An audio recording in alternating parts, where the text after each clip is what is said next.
إبراهيم وعلى آل إبراهيم إنك حميد مجيد اللهم بارك على محمد وعلى آل محمد كما باركت على إبراهيم وعلى آل إبراهيم إنك حميد مجيد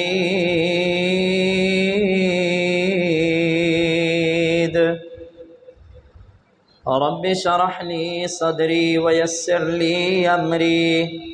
واحلل عقدة من لساني يفقهوا قولي اللهم رب زدني علما اللهم رب زدني عملا يا أيها الذين آمنوا اتقوا الله حق تقاته ولا تموتن إلا وأنتم مسلمون يا أيها الذين آمنوا اتقوا الله وقولوا قولا سديدا يصلح لكم أعمالكم ويغفر لكم ذنوبكم ومن يطع الله ورسوله فقد فاز فوزا عظيما فأعوذ بالله السميع العليم من الشيطان الرجيم بسم الله الرحمن الرحيم فبما رحمة من الله لنت لهم ولو كنت فظا غليظ القلب لانفضوا من حولك فاعف عنهم واستغفر لهم وشاورهم في الأمر فإذا عزمت فتوكل على الله إن الله يحب المتوكلين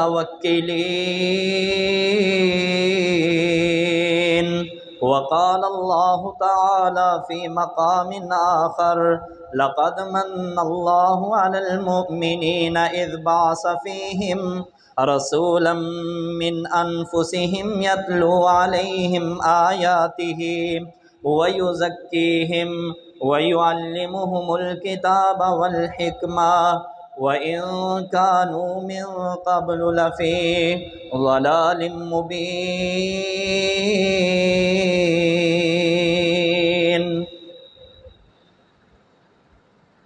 تیری صورت سے ہے عالم میں بہاروں کو ثبات تیری صورت سے ہے عالم میں بہاروں کو ثبات تیری سیرت کے سوا جہاں میں رکھا کیا ہے ہر قسم کی حمد و ثنا اللہ مالک الملک کے لیے بے شمار و لا تعداد درود و سلام تاجدار مدینہ سرور قلب و سینہ حضرت محمد الرسول اللہ صلی اللہ علیہ وسلم کی ذات اقدس پر بے شمار اللہ کی رحمتیں ہوں صحابہ رضوان اللہ علیہم اجمعین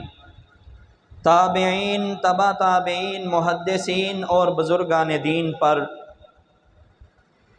میرے بھائیوں یہ ماہ ربیع الاول جاری و ساری ہے آج ربیع الاول کی 4 تاریخ ہے اس مہینے کی 9 تاریخ کو تاجدار مدینہ سرور قلب و سینہ حضرت محمد الرسول اللہ صلی اللہ علیہ وسلم اس دنیا کے اندر تشریف لائے پیدائش ہوئی اور ربیع الاول کی ہی 12 تاریخ کو آقا علیہ السلام اس دنیا سے رخصت ہوئے اللہ رب العالمین نے انسانوں پر بڑے احسان کیے ہیں اتنے زیادہ احسانات ہیں کہ اگر کائنات کے تمام درخت کلمے بن جائیں سمندر سارے کے سیارے سیاہی بن جائیں لکھنے والے لکھنا شروع کر دیں کلمے ختم ہو جائیں گی، سیاہی ختم ہو جائے گی، لیکن اللہ رب العالمین کے احسانات کو انسان شمار نہیں کر سکتا۔ اتنے زیادہ احسانات ہیں لیکن میرے رب نے جتلائے نہیں ہیں۔ لیکن جب نبی کریم صلی اللہ علیہ وسلم کو مبعوث فرمایا نا، تو اللہ رب العالمین نے اس احسان کو باور کروایا ہے، جتلایا ہے کہ لوگو اللہ کے اس احسان کو یاد کرو کہ تمہارے نفسوں میں، تمہارے اندر اللہ نے ایک رسول کو مبعوث فرمایا، اور میرے اللہ رب العالمین نے فرمایا کہ وہ نبی آیا، تمہیں علم سکھایا، حکمت کی باتیں بتائیں، اور اس سے پہلے تم کیا تھے؟ واضح گمراہی کے اندر۔ نبی علیہ السلام آئے نا جب، اس سے پہلے یہ ساری دنیا اندھیرے میں ڈوبی ہوئی تھی۔ آقا علیہ السلام جب مبعوث ہوئے تو اللہ نے اجالے سے بھر دی۔ نبی علیہ السلام جب آئے اس دنیا میں، ساری دنیا اندھیرے میں ڈوبی ہوئی، ظلم و سفاکیت کے اندر غرق، لیکن آقا علیہ السلام کی بعثت کی وجہ سے اللہ نے اس ظلم و بربریت میں پھیلی ہوئی دنیا کو امن و سکون کا گہوارہ بنا دیا۔ اتنا ظلم، اتنی سفاکیت کہ جب نبی علیہ السلام آئے، سگا باپ اپنی بیٹی کو پکڑتا اور گڑھا کھود کر زندہ درگور کر دیتا۔ اتنی سفاکیت کہ خاندانوں سے جتے ہوئے، ایک دوسرے کے خون کے پیاسے،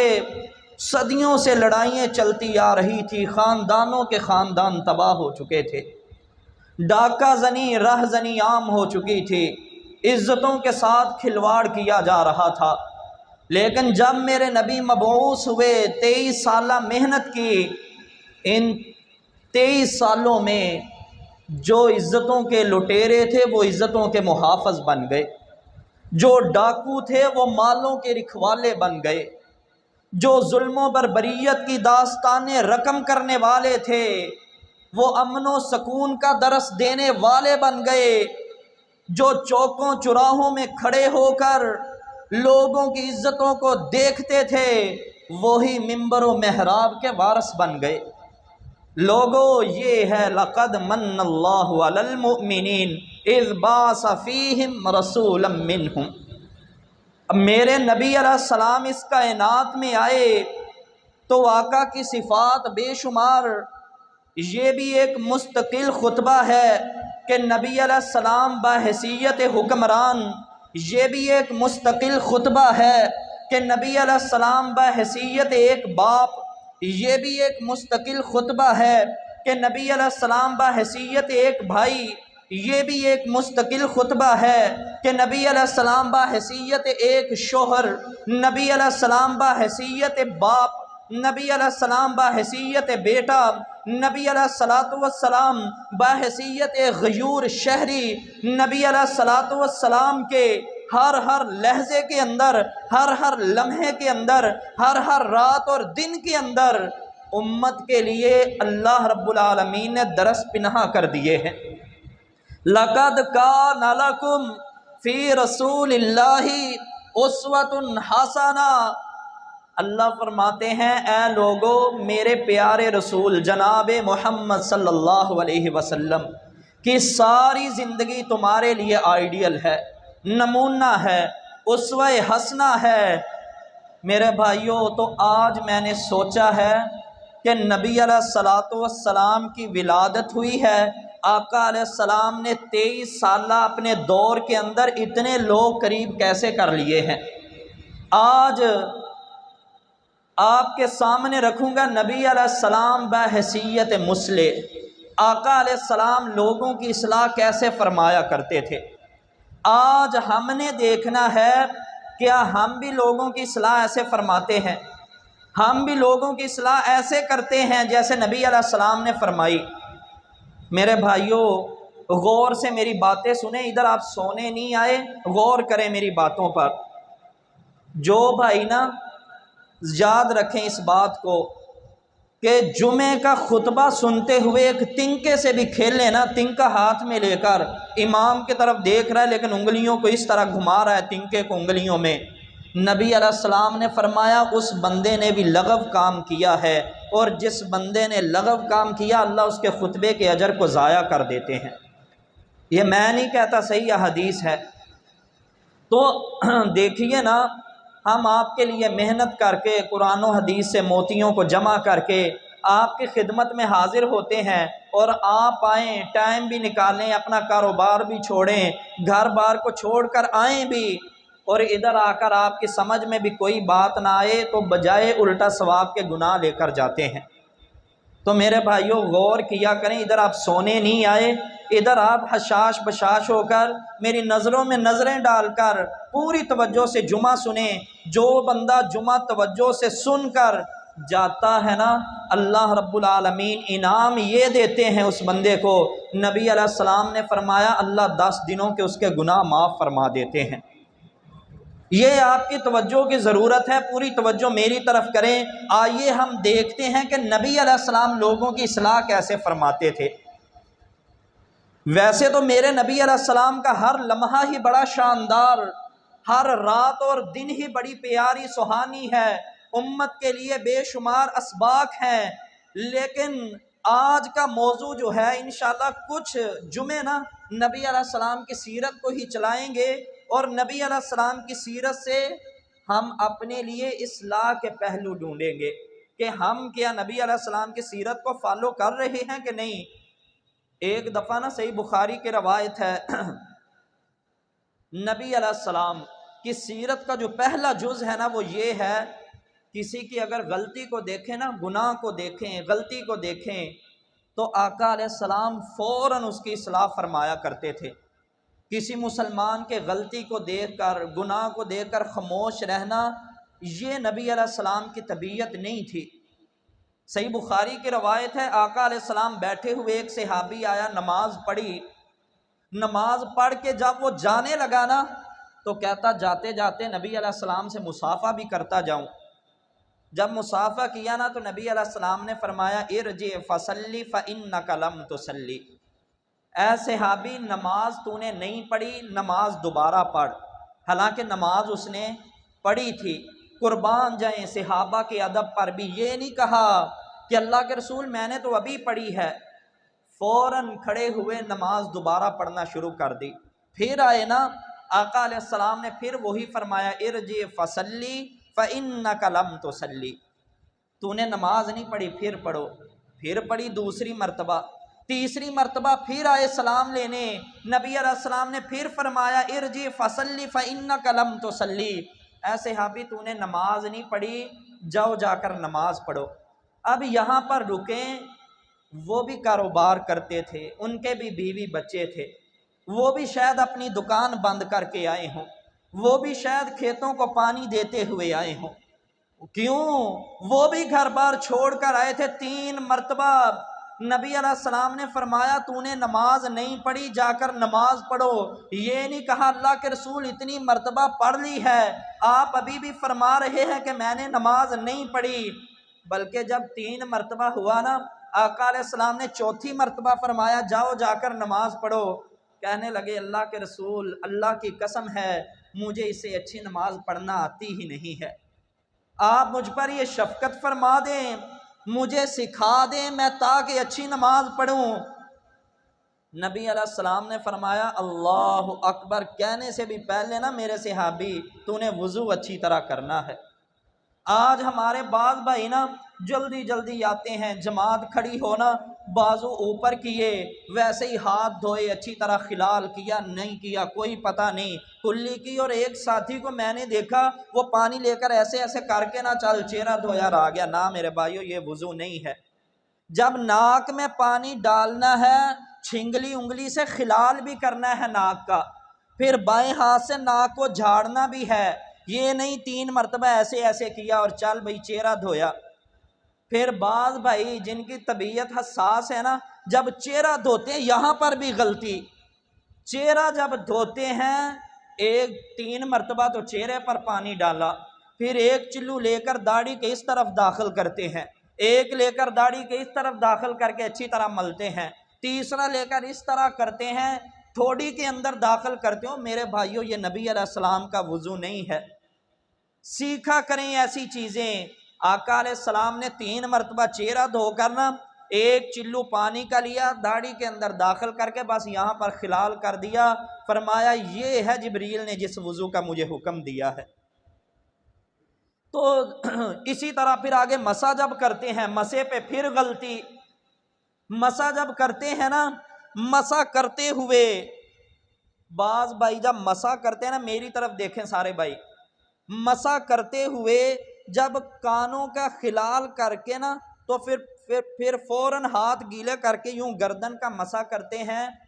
آج تک واللہ میں نے گردن کے مسح پر الحمدللہ جب سے ہوش سنبھالا ہے نا، اللہ نے دین کے ساتھ اٹیچ کیا ہے، حدیثیں پڑھا رہے ہیں، لیکن آج تک ایک ضعیف حدیث بھی ایسی نہیں گزری کہ نبی علیہ السلام یا کسی صحابی نے گردن کا مسح کیا ہو۔ صحیح سند کے ساتھ آنا تو بڑے دور کی بات ہے، ضعیف حدیث بھی میری نظر سے نہیں گزری کہ آقا علیہ السلام نے یا کسی صحابی نے گردن کا بھی مسح کیا ہو۔ آقا علیہ السلام کی طرح عمل کریں گے تو قبول ہوگا، وگرنہ قبول نہیں ہے۔ یہ دیکھو صحابی نے 3 مرتبہ نماز پڑھی ہے، آقا علیہ السلام نے ہر مرتبہ فرمایا ارجی فصلی فانک لم تصلی، تو نے نماز پڑھی ہی نہیں ہے، جاؤ جا کر دوبارہ نماز پڑھو۔ تو وضو جب کرنا ہے نا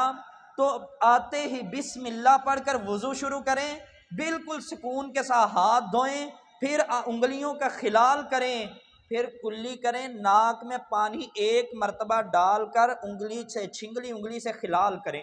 ناک جھاڑیں، پھر دوسری مرتبہ تیسری مرتبہ اچھی طرح آپ ناک کو صاف کریں، پھر چہرہ دھوئیں، داڑھی کے اندر خلال کریں 1 چلو لے کر۔ سر کا مسح ایسے کرنا ہے بازو دھونے کے بعد، یہ غور کریں ذرا، یہ دیکھیں میرے پیارے بھائیوں، کیونکہ یہ نبی علیہ السلام کی سنت ہے، منبر پر کھڑے ہو کر آقا علیہ السلام نے 1 مرتبہ ایسے ہی تمام صحابہ کو نماز کا طریقہ بتایا تھا۔ تو وضو کرتے ہوئے نا، یہ صحیح بخاری اور صحیح مسلم میں یہ طریقہ ہے کتاب الصلاۃ کے اندر، یہ سر کے اگلے حصے پر آپ نے ہاتھ رکھنے ہیں، یوں پیچھے گدی تک ہاتھ لے جانا ہے، پھر ایسے ہی ہاتھ آگے لے آنا ہے۔ یہ نہ سوچا کریں پاپ خراب ہو جائے گا، یہ میرے نوجوان بھائی جو بیٹھے ہیں، کوئی بات نہیں، پاپ پھر ٹھیک ہو جائے گا، لیکن اگر وضو کے اندر نقص رہ گیا تو نماز نہیں ہوگی۔ کیوں؟ میرے نبی علیہ السلام نے فرمایا جس کا وضو اچھا نہ ہوا اس کی نماز میرا رب قبول ہی نہیں فرماتا۔ تو پھر آگے اسی طرح لے کر آنا ہے، پھر یہ 2 انگلیاں جو شہادت کی ہیں اچھی طرح کان کے اندر گھمانی ہے، جیسے کان کی بناوٹ ہے نا، سوراخوں کے اندر ایسے گھماتے جانا ہے نیچے تک، انگوٹھوں کے ساتھ کان کی پشت پر ایسے مسح کریں۔ یہ سارا یہ ہے طریقہ، صحیح بخاری، مسلم، ترمذی، ابو داؤد، ابن ماجہ، مسند احمد، سنن بہقی، دیگر کتب حدیث میں نبی علیہ السلام کا۔ تو میرے بھائیوں آپ ایسا کریں جیسا نبی علیہ السلام نے کیا ہے، آپ کو کیا ضرورت پڑی ہے گردن پر ہاتھ مارنے کی، وہ بھی الٹے؟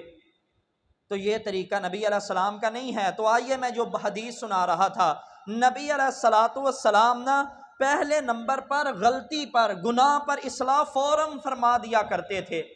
صحابی کو جیسے 3 مرتبہ بلایا، اسے لٹایا نماز پڑھ، 4تھی مرتبہ کہا اللہ کے رسول اس سے اچھی نماز نہیں پڑھنی آتی، آپ سکھا دیں مجھے۔ میرے آقا نے فرمایا پہلے اچھی طرح وضو کر، وضو کر کے جب آئے نا سکون کے ساتھ اللہ اکبر۔ ادھر بھی یہ غلطی کرتے ہیں بعض بھائی نا، آتے ہیں نا، آتے آتے ابھی صحیح طرح کھڑے بھی نہیں ہوتے، اللہ اکبر، ہاتھ بھی نہیں صحیح اٹھاتے، اور آ کر ابھی سکون سے کھڑے بھی نہیں، چلتے چلتے بس قدم رکھا اپنی جگہ پر، اللہ اکبر۔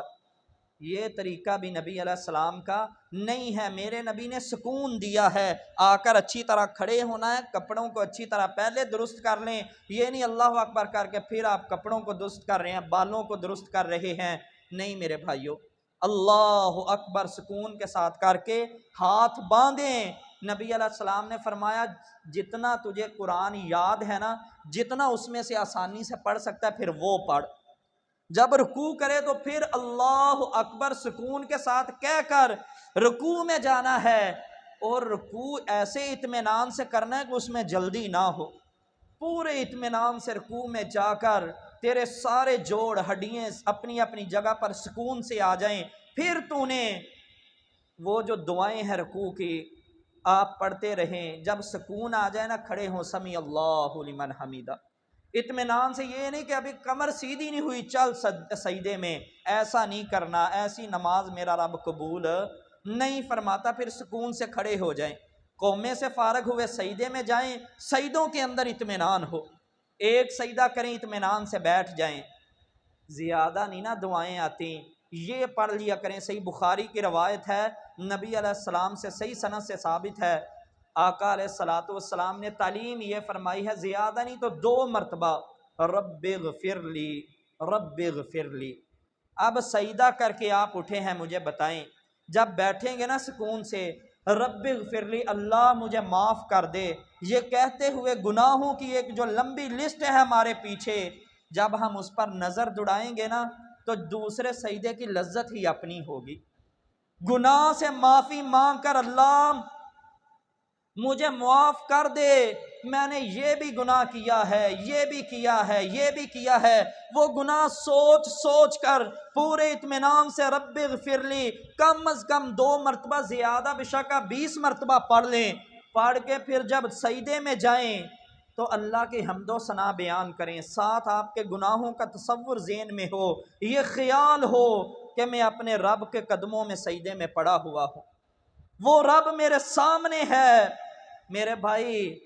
پھر انشاءاللہ دیکھنا نماز کے اندر لذت بھی آئے گی، حلاوت بھی آئے گی، مٹھاس بھی آئے گی، سکون بھی آئے گا۔ پھر یہ نماز تمہیں برائی سے بھی روکے گی، بے حیائی سے بھی روکے گی، یہ ننگی فلمیں دیکھنے سے بھی روکے گی، گانے سننے سے بھی روکے گی۔ پھر ایسے سجدے، ایسی نماز جو ہے تجھے والدین کی نافرمانی سے بھی روکے گی، تجھے بازاروں کے اندر آوارہ نظر سے بھی روکے گی، تجھے راستے میں چلتے ہوئے سلام عام کرنے پر بھی ابھارے گی۔ پھر یہ نماز جو ہے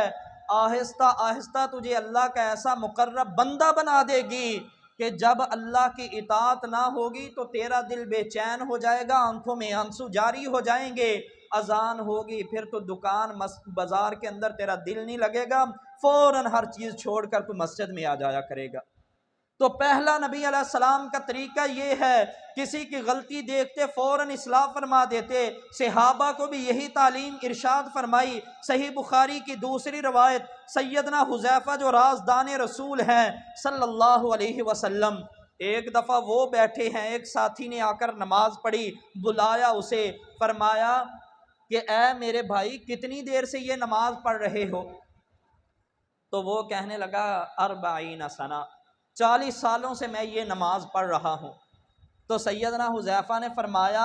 اگر تو ایسی نماز پڑھتا ہوا فوت ہو جاتا، تیری موت آ جاتی، تو اللہ کی قسم تو نبی علیہ السلام کے دین پر نہ مرتا بلکہ اسلام کی فطرت سے ہٹ کر تیری موت آتی۔ میرے بھائی تو آج اپنی نمازوں پر بھی ہم نے غور کرنا ہے، کیا میری نماز سنت کے مطابق ہے؟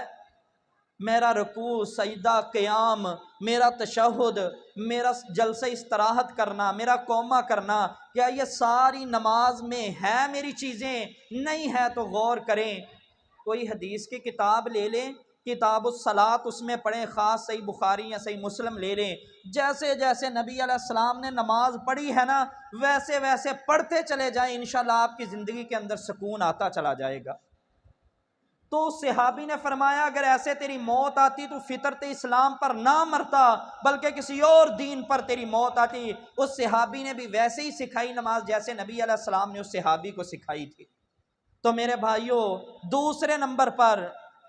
غلطی پر نہ، اگر کسی کا گناہ دیکھیں یا کوئی غلطی دیکھتے نبی علیہ السلام تو واقعہ علیہ السلام اس کی شرعی رہنمائی بھی فرماتے کہ شریعت کے اندر اس کا یہ گناہ ہے۔ آج مثلا کتنے لوگ ایسے ہیں بیٹیوں کو جہیز دیتے ہیں وراثت سے محروم کر دیتے ہیں، انہیں شریعت کا مسئلہ بتائیں، قرآن کی آیت سمجھائیں، یوصیکم اللہ فی اولادکم للذکر مثل حظ الانثیین، یہ بیٹیوں کو جو تو نے وراثت سے محروم کر دیا نا جہیز دے کر، اس کا قیامت والے دن حساب اتنا سخت دینا پڑے گا، اتنا سخت حساب دینا پڑے گا کہ نبی علیہ السلام نے فرمایا بندہ قدم نہیں اٹھا سکے گا جب تک اپنے مال کے بارے میں اللہ کو بتا نہ دے میں نے کہاں سے کمایا، کہاں پر خرچ کر دیا ہے۔ میرے بھائی اس پہ بارے میں وعید سنائیں کہ حق والے کو جس نے حق نہ دیا، نبی علیہ السلام نے فرمایا میری امت کا بدبخت انسان ہے وہ۔ تو آئیے بے شمار ایسی ضلالتیں ہمارے آج کے نظام کے اندر موجود ہیں، برکیف سارے معاملات کو دیکھتے ہوئے نبی علیہ السلام کے طریقے کو ذہن میں رکھیں۔ آئیے صحیح بخاری سے ایک مثال دے کر آگے بڑھتے ہیں۔ آقا علیہ الصلوۃ والسلام نا ایک مرتبہ جنگ پر گئے، جیسے ادھر بھی دوست بیٹھے ہوتے ہیں، کسی کو مار دیتے ہیں، کسی سے مذاق کر دیتے ہیں، تو ایک انصاری اٹھانا پیچھے سے ایک مہاجر نے تھپڑ مار دیا۔ اس نے فوراً پکارا ہے انصار میری مدد کے لیے آؤ، مجھے ایک مہاجر نے مارا ہے۔ انصاری سارے خیموں سے نکلے، ادھر جب مہاجر نے دیکھا سارے آ رہے ہیں، اس نے بھی پکارا اے مہاجرو تم بھی آ جاؤ میری مدد کے لیے، میرا اور انصاری کا جھگڑا ہو گیا ہے۔ ادھر مہاجر بھی نکلے، ادھر رسول اللہ صلی اللہ علیہ وسلم بھی خیمہ سے باہر آئے، فرمایا یہ جاہلیت کی پکار میں نے سنی ہے، یہ کیا میں دیکھ رہا ہوں، ایک طرف سے انصار ہیں دوسری طرف سے مہاجرین آ رہے ہیں۔ صحابہ نے کہا اللہ کے رسول ایسے ہوا ہے، ایک صحابی نے دوسرے کو تھپڑ مارا تو ایسے ہی اس نے پکارا انصاریوں کو، اس نے مہاجرین کو پکارا ہے۔ نبی علیہ السلام نے فرمایا یہ تو سراسر جاہلیت کی آواز تھی، تم جاہلیت کی آواز پر اکٹھے ہوتے ہو۔ میرے بھائیوں تو واقعہ علیہ السلام سمجھا رہے ہیں، امت کی اصلاح اس طرح فرما رہے ہیں کہ لوگوں کسی میں کوئی گناہ دیکھو، کوئی غلطی دیکھو، اس کی شرعی رہنمائی کیا کرو۔ جیسے آقا علیہ السلام نے فرمایا کہ بے شک تم نمازیں میرے پیچھے پڑھتے ہو، جہاد کرتے ہو، تم جہاد پر آئے ہوئے ہو، لیکن ابھی یہ جاہلیت کا کام کیا ہے تم نے۔ صحابہ فوراً ڈر گئے، اپنے اپنے خیموں میں چلے گئے، پیچھے ہٹ گئے۔ جو کام سرزد ہونے لگا تھا نبی علیہ السلام کی تنبیہ کی وجہ سے رک جاتا ہے۔ یا پھر آقا علیہ السلام کا ایک طریقہ یہ بھی تھا کہ غلطی کا سبب بننے والی غلطی کی اصلاح کرنا، یہ بھی بڑا پیارا طریقہ۔ آج نا بڑے بڑے طریقے رائج ہیں، لوگ کہتے ہیں جی ہمارا جو بزرگ ہے نا 18 سال ایک کنویں کے اندر لٹکا رہا ہے، اس کے بعد اسے ولایت ملی ہے۔ بعض کہتے ہیں ہمارے امام صاحب نے 40 سال ایک وضو کے ساتھ نماز پڑھی ہے۔ بعض کہتے ہیں ہمارا بزرگ ایک دریا کے کنارے 20 سال تک بیٹھا رہا۔ میرے بھائیو اب بندہ سوچے دائیں ٹانگ کو رسی باندھ کر وہ 18 سال کنویں میں الٹا لٹک کر اللہ اللہ اللہ پڑھتا رہا ہے۔ اب سوچنے والی بات یہ ہے غلطی کی اصلاح، غلطی کا سبب بننے والی غلطی سے نبی علیہ الصلوۃ والسلام اس طرح بھی فرمایا کرتے، جیسے آج یہ میں نے مثال دی ہے 18 سال میں کیا اس نے پیشاب نہیں کیا؟ 18 سال کی نمازیں کیسے پڑھی؟ کہتے جی ایک لمحہ بھی، میں دکھا سکتا ہوں حوالہ میرے پاس ہے، کہتے جی ایک لمحہ بھی نا، ایک لمحہ بھی اترے ہیں 18 سال لٹ کر الٹے ہوئے اللہ کی جلی ڈالتے رہے ہیں، پھر انہیں ولایت ملی ہے۔ میرے بھائیوں سوچنے والی بات ہے، ایسی باتیں کتابوں میں لکھ کر ممبر و محراب پر بیان کر کے لوگوں کو تاثر یہ دینا چاہتے ہیں یہ ولی اتنے پہنچے ہوئے ہیں۔ جو کمزور ایمان والے لوگ ہیں وہی پھر اس پیر کی قبر پر جا کر وہاں سے کالی ڈوری بازو میں باندھ کر ساری امیدیں ہی اس ڈوری پر لگا لیتے ہیں، سارا توکل اس پر، وہاں جا کر وہاں کوئی فریادیں کرتا ہے، کوئی دعائیں مانگتا ہے، کوئی مناجات کرتا ہے۔ یہ ہے غلطی کا جو سب سے بڑی غلطی اور سبب بننے والی ایسی چیزیں۔ ایسا اگر کوئی آپ کو نا باتیں سنائے بتائے معذرت کر لیا کرو، بتا دیا کرو کہ میرے بھائیوں ایسی چیزوں کا، ایسی کہانیوں کا اسلام سے کوئی تعلق بھی نہیں ہے۔ دیکھیے نا نبی کریم صلی اللہ علیہ وسلم کس طرح لوگوں کی اصلاح فرمایا کرتے۔ 3 صحابی آئے، آ کر نا نبی علیہ السلام کا دروازہ کھٹکھٹایا۔ امی جی عائشہ صدیقہ طاہرہ طیبہ رضی اللہ تعالی عنہ فرمانے لگی کہ نبی علیہ السلام کے صحابیوں آقا علیہ السلام گھر موجود نہیں ہیں۔ کہنے لگے اللہ کے نبی کی بیوی ہماری ماں ہمیں بتائیے نبی علیہ السلام کا طریقہ کیا ہے عبادت کا۔ جب بتایا کہ نبی علیہ السلام دن کو ویسے گزارتے ہیں، رات کو ایسے گزارتے ہیں، رات میں اتنی عبادت کرتے ہیں، ہفتے میں اتنے روزے رکھتے ہیں، تو وہ تینوں صحابی بھی بڑے کبار، سیدنا علی بن ابی طالب، عبداللہ بن عمر بن عاص، عثمان بن مظعون رضی اللہ تعالیٰ عنہ، تینوں کبار صحابی ہیں۔ کہنے لگے نبی علیہ السلام کی تو اللہ نے چھوٹی سے چھوٹی سرزنش کو بھی معاف کر دیا ہے، وہ اتنی عبادت کرتے ہم کہاں۔ ایک صحابی نے کہا اللہ کی قسم میں ساری رات عبادت کیا کروں گا، کبھی سوؤں گا نہیں۔ دوسرے نے کہا میں سارا دن روزہ رکھا کروں گا، کبھی افطار نہیں کروں گا۔ تیسرے نے کہا میں شادی نہیں کروں گا تاکہ نہ بیوی بچے ہوں، نہ کمانے کا فکر ہو، جنگلوں میں نکل جاؤں گا، اللہ کی عبادت کروں گا۔ نبی علیہ السلام آئے نا گھر میں، سیدہ عائشہ نے یہ بتایا کہ آپ کے 3 ساتھی آئے تھے، انہوں نے ایسے بات کی ہے۔ آقا علیہ السلام نے بلایا، فرمایا لوگو میں تم سب سے زیادہ اللہ سے ڈرنے والا ہوں، تم سب سے زیادہ اللہ کو پہچانتا ہوں، مجھ سے زیادہ اللہ کو جانتا بھی کوئی نہیں، مجھ سے زیادہ اللہ سے ڈرتا بھی کوئی نہیں، لیکن اے صحابہ میں سوتا بھی ہوں، میں رات کو جاگتا بھی ہوں، عبادت بھی کرتا ہوں، سوتا بھی ہوں۔ اور اے صحابہ جس نے یہ کہا ہے کہ میں دن بھر روزے رکھوں گا، میں روزے رکھتا بھی ہوں، افطار بھی کرتا ہوں، کبھی رکھ لیا کبھی چھوڑ دیا۔ جس نے یہ کہا ہے کہ میں شادی نہیں کروں گا، نہ بیوی بچے ہوں گے، نہ انہیں کھلانے کی فکر، نہ کمانے کا غم، فرمایا میں نے شادیاں بھی کی ہوئی ہیں، بیویوں کا حق انہیں دیتا ہوں، اللہ کا حق اللہ کو دیتا ہوں، اپنے جسم کا حق جسم کو دیتا ہوں، آنکھوں کا حق آنکھوں کو دیتا ہوں۔ آگے جو نبی علیہ السلام نے بات ارشاد فرمائی ہے نا بڑی سخت ہے ہمارے لیے، فرمایا فمن رغب عن سنتی فلیس منی۔ یہ ہمیں نہیں کہہ رہے، نبی علیہ السلام، سیدنا علی المرتضیٰ، عبداللہ بن عمر بن عاص، آقا علیہ السلام، عثمان بن مظعون رضی اللہ تعالیٰ عنہ، جو کبار صحابہ ہیں تینوں، اور جن کے نیکی تقوی پر کوئی شک ہی نہیں ہے، آقا علیہ السلام فرماتے ہیں اگر تم بھی میری سنت سے بے رغبتی اختیار کرو گے تمہارا بھی میرے ساتھ کوئی تعلق نہیں ہے، اور قیامت تک یہ اصول دے دیا فمن راغب عن سنتی فلیس منی،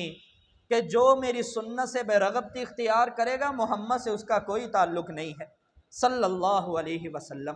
میرے بھائیوں آج دیکھا کریں ہمارا وضو، ہماری نماز، ہمارے طور طریقے، ہمارا چال چلن، ہماری عبادات، ہماری تجارت، ہماری معاشیات، یہ ساری کی ساری کیا نبی علیہ السلام کے طریقے کے مطابق ہے یا نہیں؟ اگر ہے تو آپ خوش قسمت ہیں، اللہ کا شکر ادا کیا کریں، نہیں تو اللہ کے نبی کے طریقے کے مطابق اپنی زندگی کو لے آئیے۔ اسی طرح میرے بھائیوں نبی علیہ السلام کا ایک طریقہ یہ ہے کہ آقا علیہ السلام بڑی نرمی کے ساتھ اصلاح فرمایا کرتے تھے۔ آج نا کوئی ساتھی 10-12 دنوں بعد مسجد میں آ جائے نا، یا بیچارہ کوئی توبہ تائب ہو کر گناہوں سے آئے تو ساتھ والے نمازی ہی تانے دے دے کر اسے بھگا دیتے ہیں، ماشاءاللہ تجھے بھی مسجد کے راستے کا علم ہو گیا ہے، ماشاءاللہ تو بھی آ گیا ہے، واہ بھائی حاجی صاحب بھی آج ماشاءاللہ آئے ہوئے ہیں، سارے دیکھو جی ماشاءاللہ بڑی مدت ہمارے محلے کا ہے جی، ہماری گلی کا ہے جی، ہمارے گھر کے ساتھ اس کا گھر ہے، آج اسے پتہ چلا ہے مسجد کے راستے کا۔ وہ کہتا ہے کہ میں کدھر آ گیا ہوں، ایک نماز پڑھتا ہے اس کے بعد توبہ کر لیتا ہے کہ آج کے بعد نہیں میں نے مسجد میں جانا۔ اور میرے بھائیوں نبی علیہ السلام کا طریقہ اصلاح کیسا تھا، آئیے آقا علیہ السلام سے سیکھتے ہیں۔ ایک صحابی آیا، گاؤں کے رہنے والا تھا، آ کر نے نماز پڑھی، ہاتھوں کو اٹھایا، کہنے لگا اللہ مجھے بخشیں اور محمد صلی اللہ علیہ وسلم کو بخش دے، بس ہم دونوں کو بخش دے، باقی میں کسی کے لیے دعا نہیں کرتا۔ نبی علیہ السلام نے جب اس کی دعا سنی نا، فرمایا اللہ کے بندے اللہ کی رحمت تو بڑی وسیع ہے، تو نے اسے محدود کر دیا ہے، یہ کہ اللہ سارے مسلمانوں کو بخش دے۔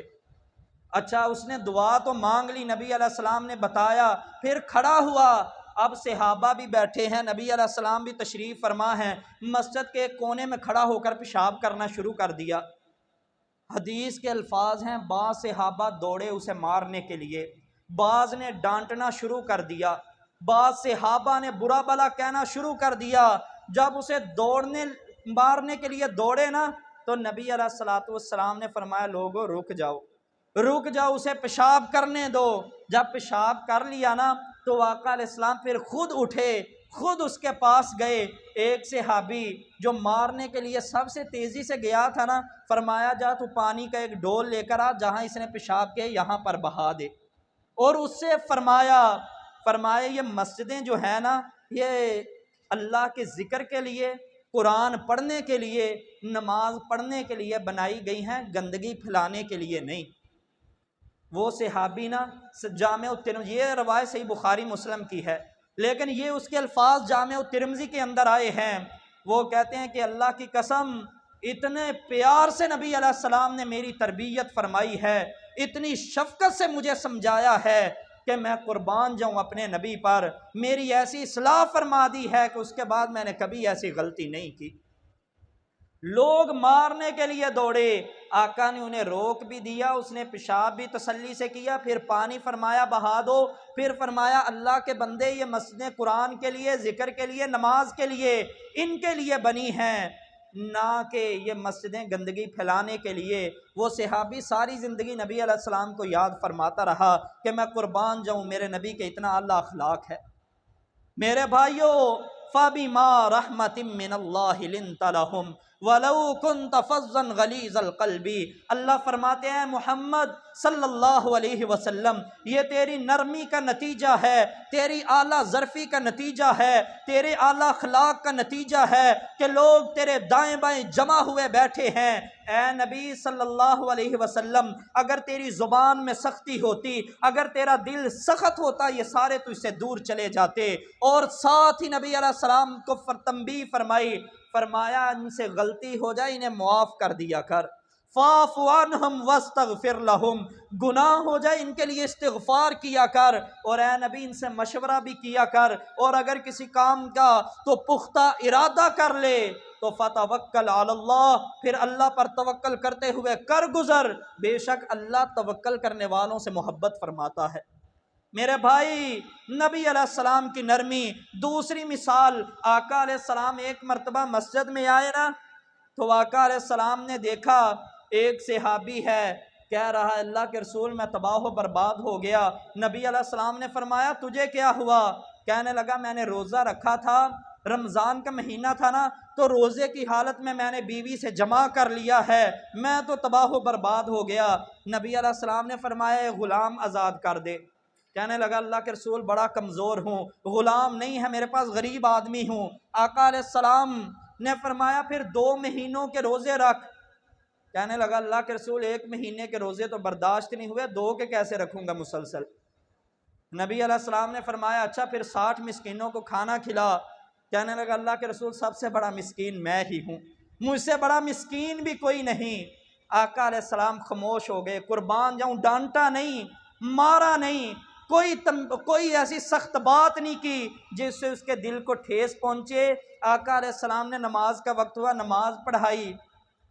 ایک صحابی ایک ٹوکری لے کر نا کھجوروں کی آ گیا، اللہ کے رسول یہ میری طرف سے تحفہ ہے، جیسے آج بھی رمضان میں بھائی اکثر کھجوریں مساجد میں بھیجتے رہتے ہیں۔ تو نبی علیہ السلام نے فرمایا وہ کدھر ہے جو اپنے آپ کو کوس رہا تھا؟ وہ صحابی کھڑا ہوا، اللہ کے رسول میں حاضر۔ فرمایا میرے قریب آ، یہ کھجوریں لے جا، 60 مسکینوں کو کھلا دے۔ کہنے لگا اللہ کے رسول ہم سے بڑا مسکین تو اللہ قسم پورے قصبے میں نہیں ہے، پوری وادی میں نہیں ہے۔ نبی علیہ السلام مسکرانے لگے، فرمایا جا کے اپنے گھر والوں کو ہی کھلا دے۔